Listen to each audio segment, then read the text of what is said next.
Муниципалдык кызматтарды пайдаланууда шаардыктар бюрократия көп дуушар болушат. Биз бардык тармактар боюнча муниципалдык кызмат көрсөтүүлөрдү бирдиктүү автоматташтырылган маалымат тутумунун негизинде бирдиктүү терезе принципи боюнча уюштуруу керек деп эсептейбиз. Бирдиктүү терезе бюрократиялык тоскоолдуктарды жоюп, жарандарга кызмат көрсөтүүлөрүнүн сапатын жана жеткиликтүүлүгүн жогорулатат.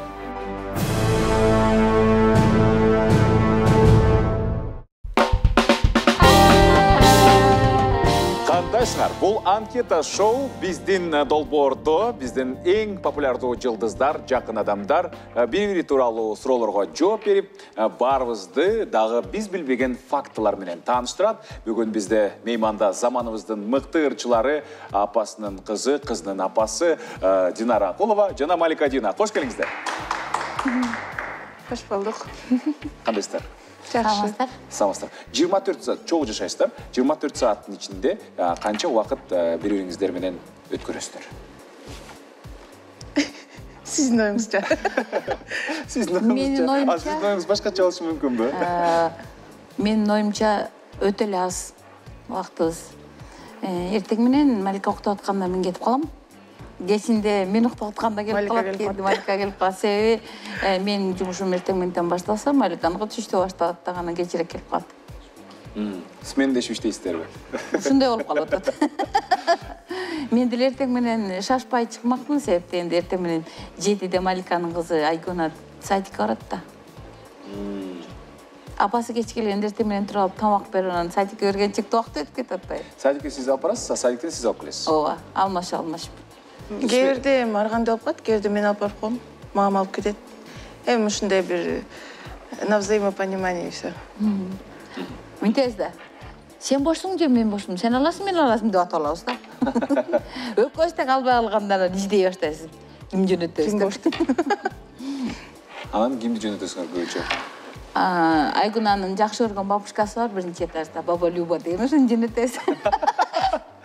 Баба Любага учурдан пайдаланып рахмат айтып коелу, Рахмат айтабыз. Апам түшүнбөйт да кыргызча. Көрсө ушундай турбайбы. Биздин долбоорубуз боюнча урматтуу биздин көрөрмандар жана биздин бүгүнкү меймандар, сиздерге тааныштырып өтөлү. Биз сиздерге 10 суроодон беребиз. 10 суроого жооп узатасыздар. Суроолорду мен алам. Анан кийин Маликанын жооптору менен Динара эжебизге суроолорду беребиз да. Канчалык деңгээлде бири-бириңиздерди жакшы билесиздер, биз текшеребиз. Ошентип дагы сиздер тууралуу көбүрөөк биздин көрөрмандарыбызга дагы билдиребиз деген ойдобуз. Суроолор оп-оңой, жеп-жеңил. Анда дайыр болсоңуздар, анкета шоу баштадык.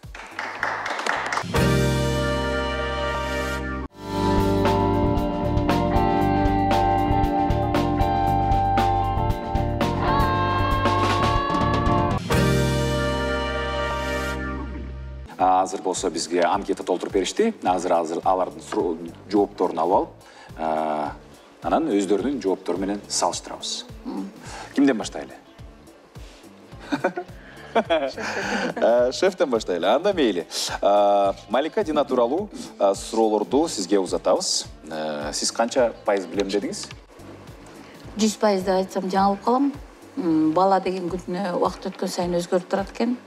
Ошондуктан 100% деп айта албайм. 100% деп айта албайсыз. Анда акырындан суроолорду бере берели. Малика Дина канча жашында биринчи жолу сахнага чыккан? Өзү негизи 4 жашынан баштап эле биз гастролдо жүргөндө чыгырдай өрчү, бирок өзү сахнага жазып, бийлеп чыкканы 5-6 жаштарында чыкты. Малика, сенин эсиңде барбы? Сахна күнүсүн деп. Конечно. Эстеп көрөлүчү. Дворец спорта. Ал концертке бияка келген. Дворец спорта биринчи жолу чыкканмы? Концертке биз айылдарда гастролдо жүргөндө сахнага жетелеп чыгып элдерди көрсөтүп үйрөтүп жүрдүк да, кичинекей болчу да. Андан кийин бияка келгенде ошо спорт ортосунда чоң концертке биринчи жолу бияктан чыкты. Эң серьезный кадамым ошол болгон да, розовый юбочка менен розовый туфли бар болчу. Ошо менен биринчи жолу чыккан бул жерде. А сиздин кызыңыз сахнага кызыгуусу барбы?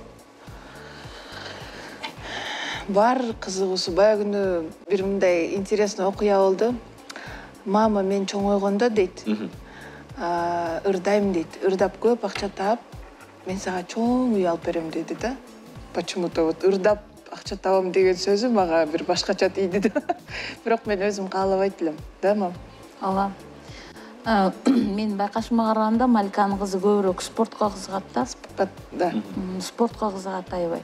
Биз кийинки суроого өтө берели. Mail агентти колдонуп жүрүңүз. Mail агентте Малика Динанын аккаунту кандай эле? Почтамдын Поштасын билбейм мен. Чын ача албайм аны өзүм. азыр до сих пор ошондой, мама. Мен дагы эле поштасын билбейм муну. Сиздин поштаңыз барбы? Мен өзүм поштам бар. Мен поштамды ачып жаап бере турган балдарым бар да. Поштадан башкасынын баарын колдонор элем. Поштасын билбейсиз. Маликанын поштасын көрө элекмин, чын айтайын. 6 жашында деп туура жооп бердиңиз биринчи суроого, бирок экинчи суроого жооп айтылбай калды. Айтып берейин да ушул аккаунтту. Айтып беремби? Малика Дина Чекит Акуло 2. Тогузбу? Акулова. Акулова. Электрондук маймылча mail Чекит.ру. Жазып коюңуздар. Аябай узун экен го почтага. Канча балда бир киресиз почтаңызга? Керектүү кезде эле паролду унутуп калганда для восстановления ошондо эле кирбесем ата көпшө кирбейм. Мындай важный эле бир жөнөтүп атам Малика дегенде эле кирбесем ата көпшө. Маликанын мектепте жакшы көргөн сабагы. Бардык эле сабагынан жакшы окучу, анан 7-класска жеткенде кичине 9. Кичине азая баштады сабактар. Жакшы көргөн сабактар бар. 9-класста. Жаман көргөн сабактар көбөйө баштады. Бардык эле сабагын жакшы окучу. Жакшы көргөн сабагы өзгөчө? Өзгөчө жакшы көргөн сабагы биге барчу да көбүрөөк. Сабак би сабак болчу эле. Кайсы мектепте? Ооба, атайын өзүнчө биге да барчу. 67 гимназияда окугам. 67 гимназияда окуду. Бирок мындай мектеп программасы боюнча? Мектеп программасы боюнча жакшы көргөн сабагы көрсө дене тарбия. Даже ошон үчүн айгын жакшы көрөт турбайбы? Көрсө. Дене тарбия эмнеси менен жакшы эле? Билбейм, мен деле кичинекей кезимде аябай спортко кызыгып, мындай башкача болчу да. Чуркаганды жакшы көрчүмүн. На плавание ходила я, на теннис большой. Мындай жакшы көрчүмүн да, бир 12 жашка чейин аябай кызыгып барат анан Малика. Дин алып кетти. Танцыга өтүп кетти да. Ал эми жаман көргөн сабагы? Жаман көргөн сабагы математика. Математика. Туура. Алгебра эмне себептен? Билбейм, я вот с детства не дружу с математикой, с алгеброй. Мне не нравится. Я могу считать, но мне не нравится. Өзгөчө акча эсептегенде. Акча деген башка. Канчанчы класста биринчи жолу сабактан качкан? Да, кой турсаң эстей алам. 9-класстан качтым. Биринчи жолу. Анан качып кеткенде каякта экен десем, кыздар менен поляда ойноп жүрдүм. Мына азыр топту жакшы көрөм деген ошол да. Анан сиз кадайдыр бир жаза колдондуңар беле? Мен биринчи ишенген жокмун, кетип калды сабактан десе, андан кийин байкасам мен жеткенде ошол эле андан кийинки сабак ошо физкультура болмок экен. Негизи сабактан качкан учурлар көп болду беле? 9-класстан кийин башталды да. Эркин куш болуппу? Эмне себептен? Себеби окуу кызык эмес болуп калды? Жок, кеп анда деле эмес. Окружениең кандай болсо, ошого ооп кете берет экенсиң да. Бирок мындай Малика жүрү, Малика басмай карап келечи, Малика десе, койчу, урушат да десең, жок, урушпайт басчы десе эле, деп талдырап кете берчү экенсиң мурун, Ошондо бири-бирин короче, мага жакпаган сабакта кыздарды чыгарып кетесиң. Аларга жакпай калса, сен аларды мен жалгыз эмес болушум керек, көптөрүндө деле ошондой болуш керек деп ойлойм мен. Чөйрөдө өрт кыздар көп болчу турбайбы? Өтө. Жүрүп кеттик, эмне болмок? Ярышы дегендечи. Ооба. Кийинки суроо. Интернет Малика үчүн эмнеге керек? Эмнеге колдонот? Эми азыр жаштар эмне колдонот? Көбүнчөсү интернет менен иштеп калышты. Маликанын көп реклама боюнча, ырлары боюнча көп эле нерсе колдонот аябай. Эми интернет бул биздин интернет азыр жашоо болуп калды. Ажырагыс бөлүгү. Көп нерсе колдонот. Негизи бул жерде жооп болсо, мен өнүгүү үчүн, келечек үчүн деп жазып берем, жоопту туура деп кабыл ала берели. Жакшы көргөн ыры. Маликанын жакшы көрүп уккан ырыбы? Маликанын өзүнүн репертуарындагы эмес. Толтура. Мен баарын эле уга берет катарын. Ырчы болгондой угуш керек да. Бирок кайсы жерде өзгөчө жакшы көрөт билбейм. Дагы бир подсказка берейин? Ну? Мен ырдаймынсың, мага бербей койсуң. Мына. Эмнеге бербей койдуң? Сен кайрып бербесең болбой калды. Меня терроризирует уже канча жыл убакыттан бери. Терроризирует ушинтип деген. Арсен көрүп койсуң, жайлоонун мердин ырдамакмын дейт. Арсен кайрып бер кайра. Ошол жайлоодо. Эмне болду андай кызыңызга бербей Арсенге берип жүрөсүң? Ал мындай болуп калды. Маликуша деген Америкада жүргөн. Анан ошол кезде мен концерт берип калдым да. Концерт бергенде баары келип эле бүт жаш таланттардын баары ырларды алып атканда эле Омар келип туруп эле күлгүн жаш десе эле Арсен мен жайлоодо деди да. Максат болсо таалайм деди. Ушинтип бөлүп кетчи, анан тиги нон-стоп келип кош жылдыз деди, бердим. Сураган ырлардын баарын берип аттым, Сайкалга суранам дердим. Анан ошол кезде ушу Малика жайлоону жакшы көрөт деп такыр ойлоп турум биринчиден. Экинчиден Кыргызстанда эмес болчу да. Баары концертке катышпайт болчу да. Бербе деппи? Бербе деп эмес. Мен жакшы көргөн ырларым молчу десем, аны уже алып кетти дейт. Монсучу десем, жок, аны уже алып кетти. Короче, все разобрали. Мен келгичекти. Даже он разочарован в его лице. Анан эми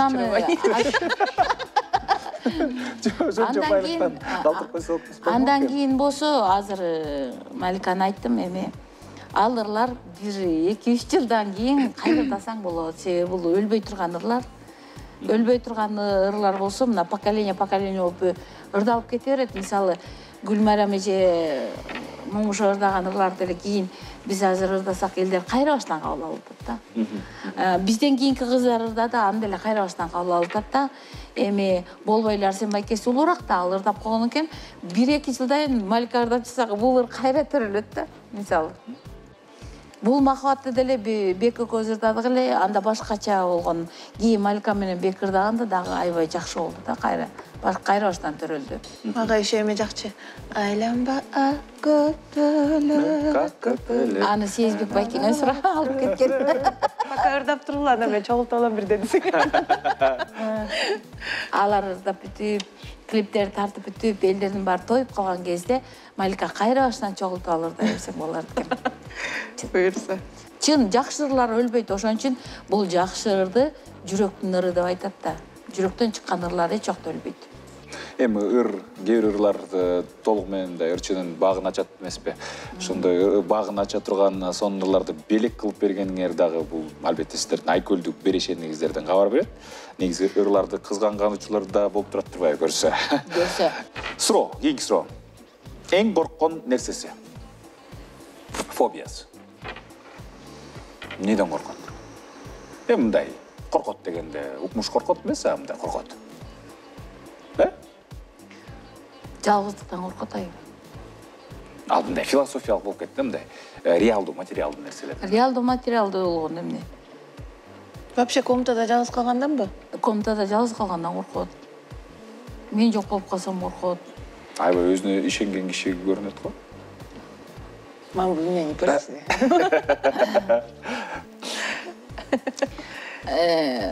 Любой эле бала мындай болуш керек, жанында дайыма ата-энеси жанында чогуу жүрө берсе. Сен тереңирээк, кененирээк жооп берип атасыз, бирок корккон нерсе бул караңгылыктан корком деп жооп бериптир. Кийинки суроого өтөлү. Ошол да мына үйдө жүргөндө жалгыз калып калса коркот. Свет өчүп калса коркот. Өзүнүн комнатасынан пытрап ачкан бойдон бизге келип алат. Кийинки суроо. Жакшы көргөн киносу? Ой, сериал. Ушул суроосо мындай жооп берем.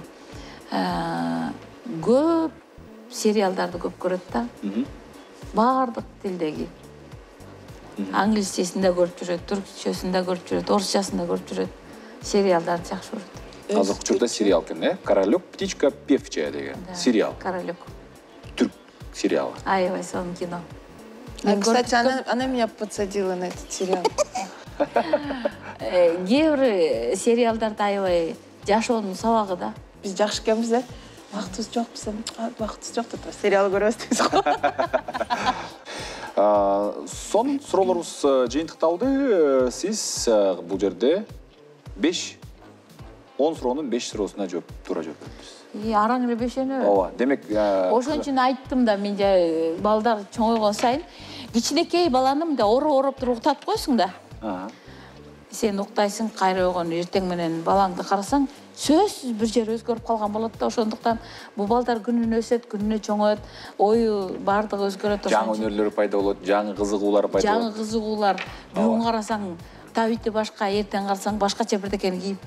Бүрсү күнү башка тамак жеп аткан, анын эртеси карасаң фигура болуп башка болуп калган. Эми карасаң эчтеке айта албайсың. Ошон үчүн толук билем деп ата-энелер айта албайт. Ооба, ошентсе дагы сиз мындай бир толкунда тең адам шилтеп дегендей заман менен бирге кыймылда экенсиз. Жарым жартылай болсо да билет экенсиздер. Эми суроолорду Маликага узаталы. В программе партии МГЭК по благоустройству города запланирована постройка до 100 километров тротуаров и 100 километров велодорожек, организация пешеходной центральной улицы без автомобилей и малых зон отдыха в каждом квартале города, создание новых парков и скверов.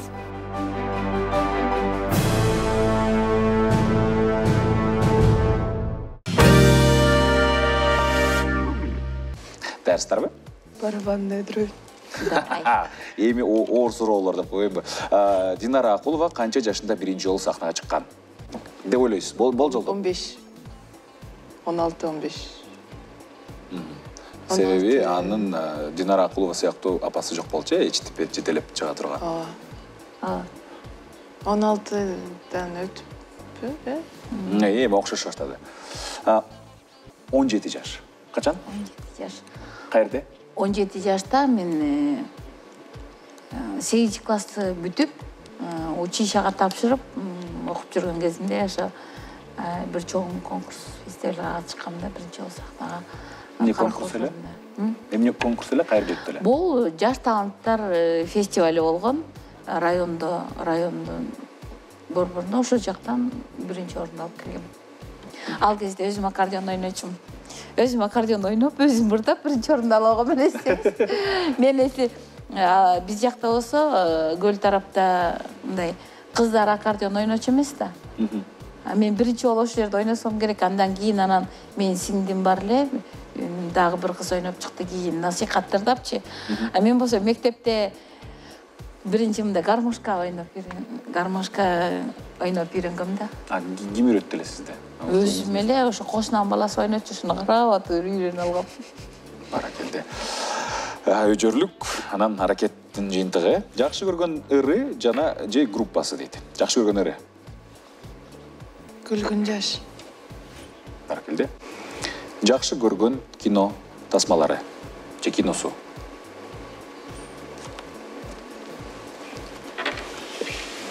Белый бим, черный ухо эмеспи? Алдым.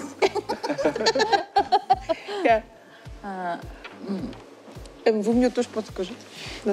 Белгилүү бир фильм жазбаптыр, тарыхый кино тасмаларды абдан жагат деп жазыптыр. Ооба, тарыхый кинолор жана массовкасы көп.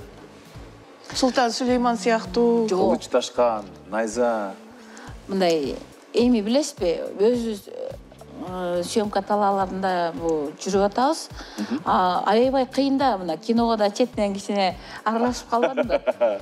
Ушул жерде бир 2 кишини тарта албай эле жүдөп, биз билесизби, канча кыйналып 1 ай 2 ай жүрүп келебиз. 6 ил жерде болсо, жанагындай исторический кинолор тартыш үчүн эмне деген массовка, канча кишини багыш керек, эмне деген костюмдар. Аябай кыйын десеңиз ошончолукчу. Анан ойлойм да, канча көп эмгек сарпталган кинолор ошончолук мага жагат да, себеби бир караганда эле билесиң. Кийинки суроо. Динара Акулова кайсы мектепте окуду эле?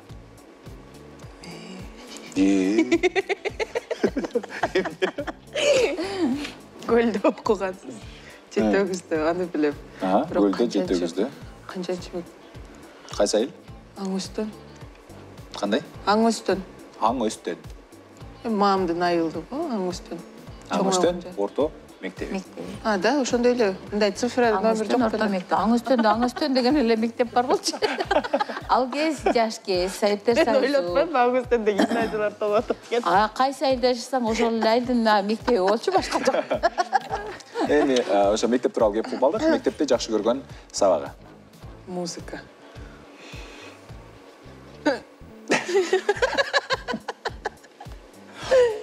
Сиз отличница элеңиз? Мен жетпей калчумун отличницага, бирок ударница болчумун да. Бирок ошонсо да баардык сабакты жакшы көрчү экен деп жазыптыр. Жаман көргөн сабагы?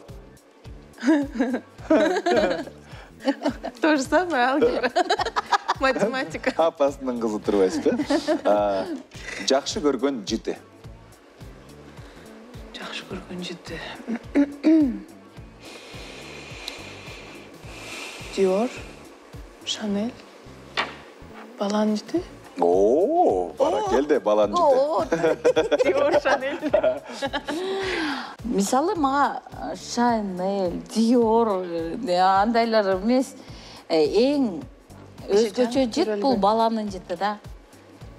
Балам жаңы төрөлүп, анан эң биринчи жолу балаңды колуңан алып жыттаганын эстесең, ошол жытты эч нерсеге салыштырып мүмкүн эмес. Уктап калба болдубу? Акыркы чыгарганыры. Бирок эмнегедир жазбай коюп туратын? Акыркы чыгаргандын аты жазылып турат. Ошондой беле. Өзүнүн аты ошондой алып. Акыркы чыгарган ыры.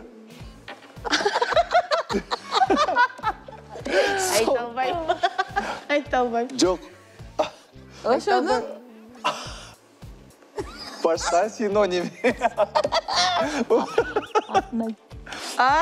Атын айтпайм ба?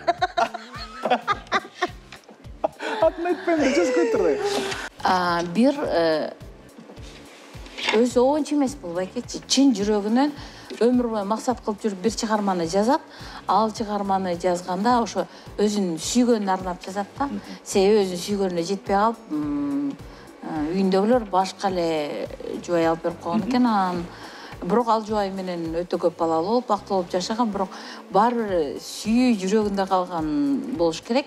Бул байкез ушу чыгарманы жазып, дагы бир-эки чыгарма жазгандан бул дүйнө менен коштошкон.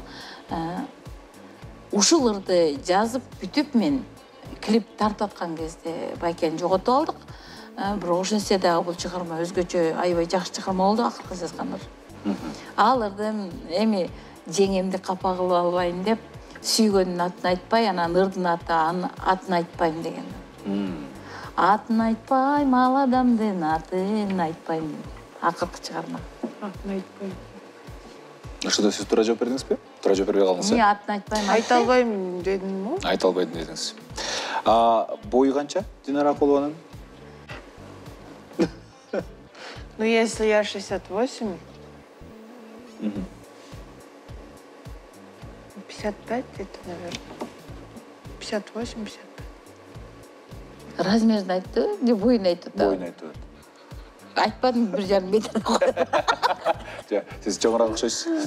1,5 деп аз айтып койсоңуз керек, текшериш керек экен. Бул суроону дагы туура жооп берди деп эсептеп коелу. Анда суроо. Динара Акулова Малика Дина аттуу кызын кантип эркелетет, кандай сөздү көп колдонот дейт. Унутуп калбаса. Жок, эмнеге унутмам? Просто уялып атам, эртең Кыргызстандын баары менен жок. Малика Дина деп ошону атап чыктым. Айтпай коесузбу ошентип. Айта берет. Айта бериңиз. Эки сөз бар, ошонун бирөөсү. Манто. Манто. Же гүнөм. Эмнеге? Манто. Гүнөм. Гүнөм дебегиле.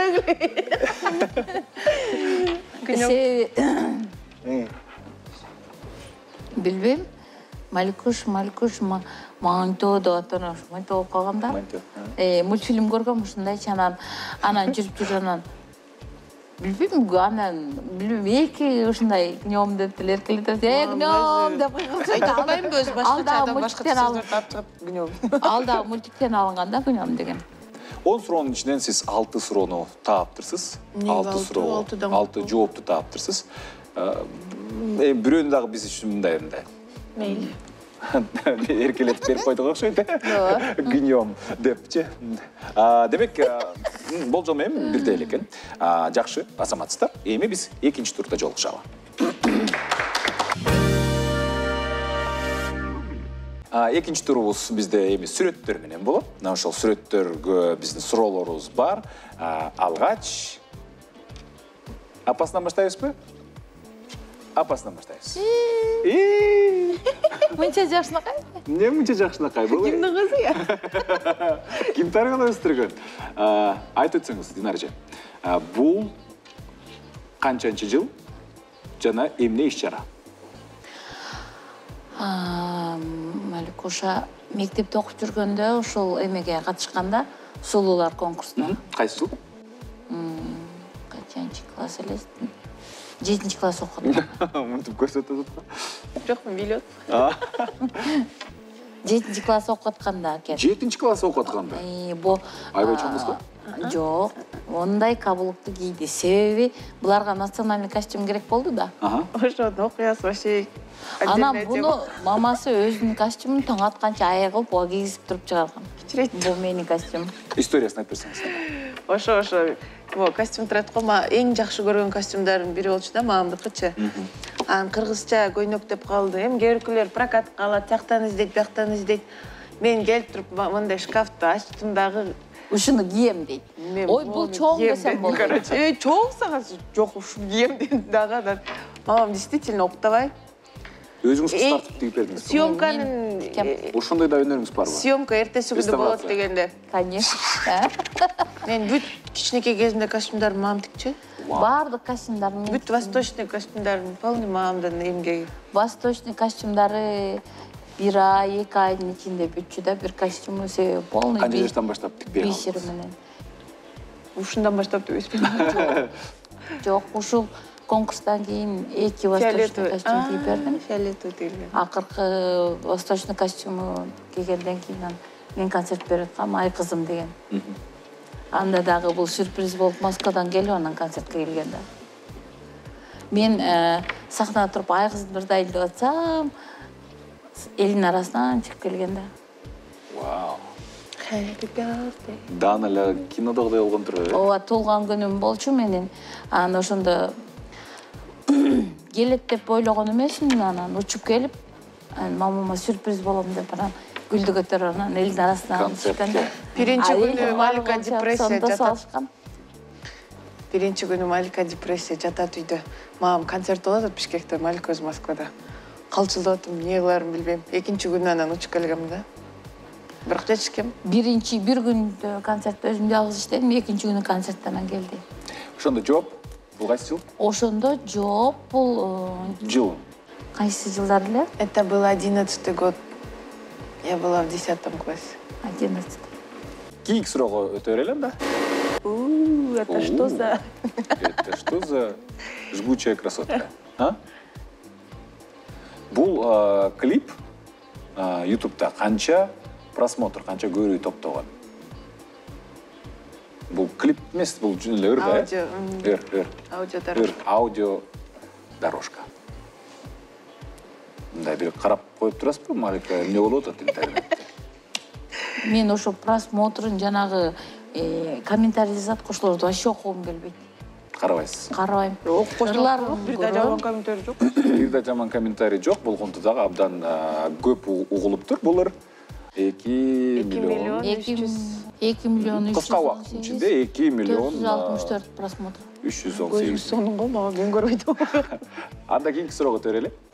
Ой. Ой. Бул жигит ким? Я не знаю, ким бул.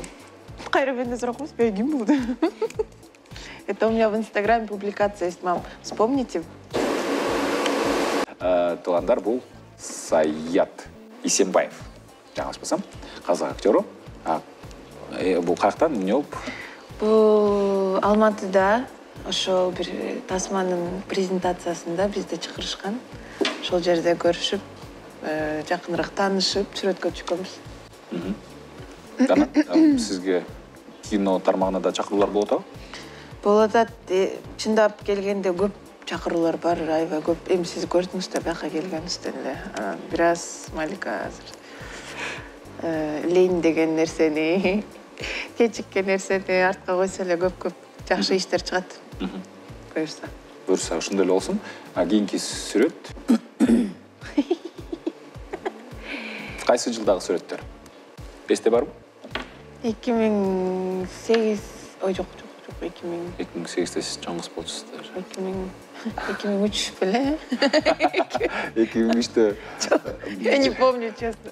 Бул бияктагысы, оң тараптагысы? Это 2 года назад, кажется. Туура. 2019 жана 2005 жылдар экен. 2005. Келиңиздер, кийинки сүрөткө өтөлү. Бул жерде Малика канча жашта же канча айда? Малика 4 ай. 6 год эми.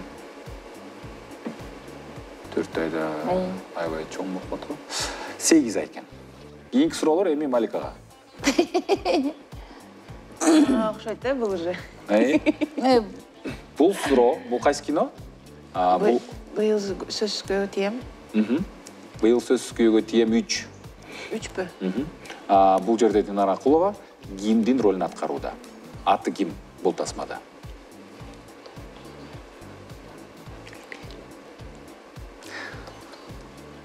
Ким? Тоту. Толук аты Топчугүл. Кинодо роль жараткан жактыбы сизге? Мен улантасызбы? Биринчи жолу өзүмдү сынап көрөйүн дегем. Анан көп нерселер жакпай калып, экинчи жолу өзүм баргам да, ошону оңдойм деп баргам, экинчи жолу да жакпай калды. Анан токтоттубу ошону? Жок, бул үчүнчүсү болуп калды ошондо. Анан баягы мушташкан күрөшкө тойбойт болуп эле улам эле бир ашыпкаң таба берет экенсиң, анан үчөндө тең тартылганда бир бизге мындай даярдыксыз тартылып калдыбы же кандай болуп калды. Эми режиссердон да болбой эле тартылган үчүн жакшы. Мен мына жанымда турган байкем жок азыр. Мен өкүнбөйм киного тартылганыма. Улантасыз. Сунуштар болуп калса жакшы. Буюрса, Кызыл гүл. Суроо? Канчанчы жыл окшойт? Бул кандай сүрөт, эмне сүрөт? Мамамдын эмесинин сүрөтү, не деп коет эле? Пластинканын сүрөтү. Пластинканын сырткы бети. Обложка. Кайсы жыл? Бир подсказка. Мен бар белемчи, жок белем. Сүрөткө караганда жок окшойсуз. жок болчусуз. Планда дагы деп. Планда да жок болчу. Поет Динара Акулова экен. Мен учишаны бүтүп келип, биринчи Карамолдо Розов атындагы филармонияда иштеп, эмеде жүргөндө, биякта Институт искусствода окуп аткан кезде. Бул жолдогондо бир 70. Жоопту чыгаралын да. Чыгармачылыктагы биринчи сыйлык Мыскал Өмүрканова апабыздын атындагы жана биринчи үй. Жылы жазып аптырбы? Кызыл гүл. Жылы. Бул Алматыга барып жазганбыз, Ташкентке барып чыккан, анан Кыргызстанга келгенде ушул үйүн табак. Жылы? Жылы 313 жума мурун. Жылы ошол үйүн табактын артын карасаңар канча. Үйүн табактын аркасын карашыбыз керек болсо. Анча-мынча нерселер сыр бойдон калганы жакшы, урматтуу биздин көрөрмандар. Бүгүн Динара Акулова жана Малика Дина бүгүн биздин мейманыбыз болуп, толгон токой сырларын бала чактагы, өткөн чактагы, балким келечектеги пландары тууралуу дагы анча-мынча бөлүшүп өтүштү. Рашылык билдиребиз, абдан мындай талбаган эмгегиңиздер менен ар бир ырыңыздар чындап биздин угармандарыбыздын, көрөрмандарыбыздын жүрөгүнөн орун алган. Дал ушундай хиттерди дагы да болсо аткарып, жаратып жүрө бериңиздер. Бүгүнкү эфирибизди кооздоп, көрүпкө бөлөп, шаңга бөлөгөнүңүздөр үчүн ыраазычылык. Рахмат. Бул анкета шоу болду. Сиздерге дагы бул программа жаккан болсо, анда лайктарды жаадырыңыздар, комментарийлерди жазыңыздар, жана албетте каналга катталууну унутпаңыздар.